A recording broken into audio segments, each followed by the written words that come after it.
ko'ryapsizmi? Buni siqqanida mana buni olib tashlashadi, lekin ichkaridagi turibdi. Bu muammoni to'liq hal bo'ldi degani emas, azizlar. Iltimos, shu kichkina grija bo'lsa, operatsiya qildirmanglar. 30 millimetrgacha biz operatsiya siz mana shu apparatlar bilan davolash yo'lga qo'yganmiz hozir.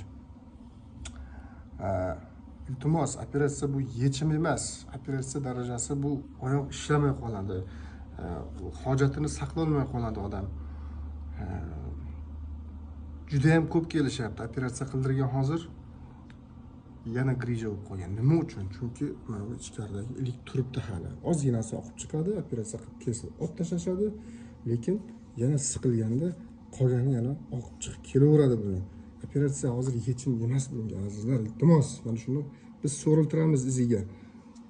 Juda ham ko'p odamlar, Xudoga shukr, yaxshi bo'lib ketishyapti mana shu muolajadan.